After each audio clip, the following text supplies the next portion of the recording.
Episode 22, Beyond Vengeance. The knife trembled in midair, a vibration born not from Plung's hand, but from the war raging within his very soul. One voice, the demon of his vengeance, shrieked in his mind. "Do it! This is the moment you've lived for your father, for your mother. He deserves to die!" But another, calmer voice, an echo of his master's wisdom, countered.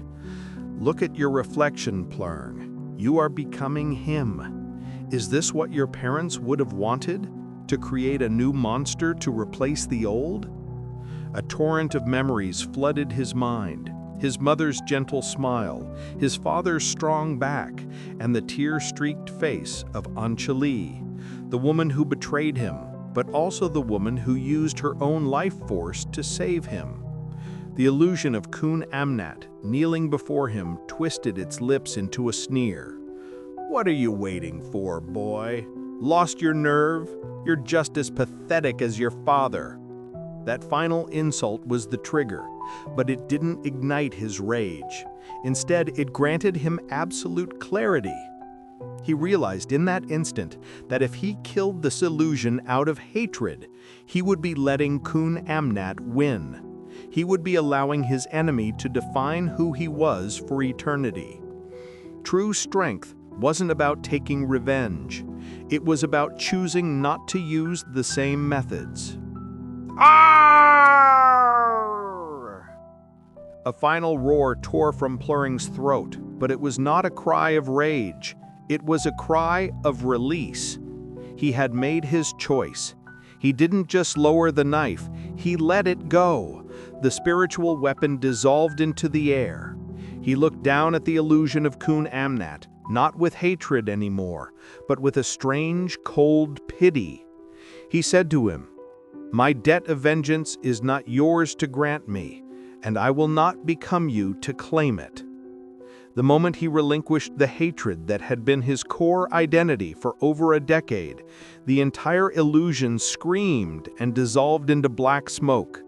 The world snapped back into reality.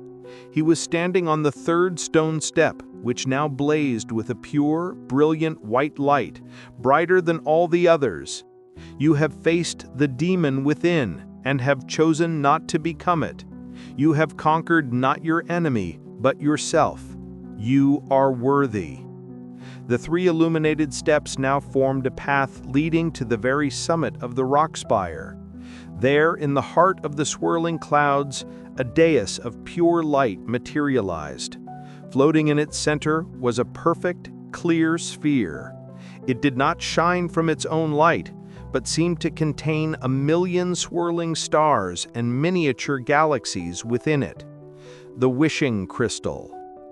Plung ascended the final steps and reached out to touch the final artifact.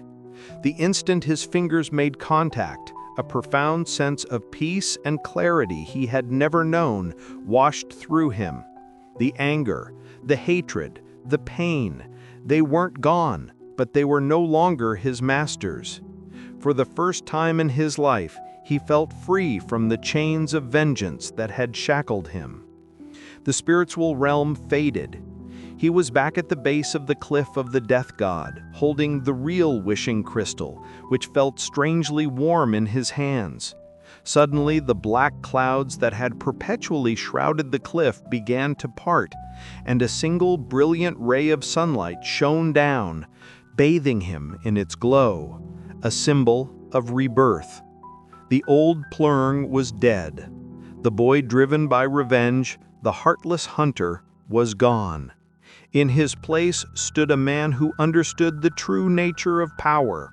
His goal was no longer to kill Kun Amnat, but to stop his evil plans, not for himself, but for the protection of all.